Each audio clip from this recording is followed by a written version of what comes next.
আসসালামু আলাইকুম প্রিয় দর্শক, কেমন আছেন সবাই? প্রিয় দর্শক, আজকে আমি আপনাদেরকে দেখাবো সাপ জাল দিয়ে কিভাবে মাছ ধরলো এবং এই জালের মাধ্যমে আজকে প্রচুর মাছ ধরা হয়েছে।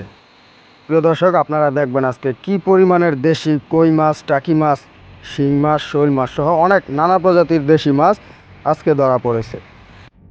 তো দর্শক, যারা এখনও আমার চ্যানেলটি সাবস্ক্রাইব করেন নাই, দয়া করে সাবস্ক্রাইব করে দিবেন এবং পাশের বেল বাটনটি বাজিয়ে দিবেন। প্রিয় দর্শক, এখন আপনারা দেখতে পাচ্ছেন যে দেখেন কত পরিমাণ দেশি শিং মাছ এবং টাকি মাছ। খুবই ভালো এই মাছগুলো। আসলে এখন এই মাছ খুবই কম পাওয়া যায়। দেশি মাছ এখন নানা ধরনের চাষের হাইব্রিড মাছের ভিড়ে এখন দেশি মাছের চাহিদা খুবই বেশি। দর্শক, এরকম গ্রামের মাছ সবার ভাগ্যে জোটে না বলতে হয়, কারণ যারা শহরে থাকে তারা এরকম দেশি মাছ পায়ই না। তো দর্শক, আপনারা এখন দেখতে পাচ্ছেন যে জালের টানের পর যে মাছগুলো ধরা হয়েছে সেগুলো এখন বাগবাটোয়ারা করা হবে। মানে দেখবে কে কত পরিমাণ মাছ এখান থেকে পাওয়া যায় এটা দেখা হবে এখন।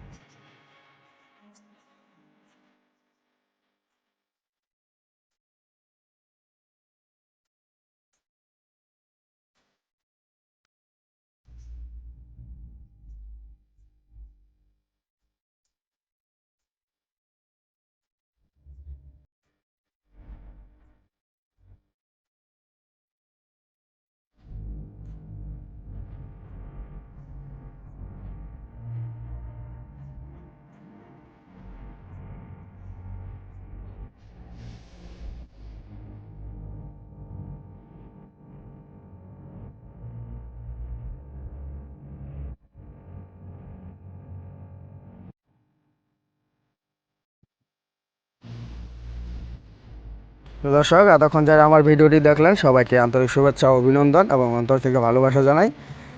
তো ভিডিওটি ভালো লাগলে অবশ্যই একটি লাইক কমেন্ট করবেন এবং আমার চ্যানেলটি সাবস্ক্রাইব করে পাশে থাকবেন। ধন্যবাদ সবাইকে।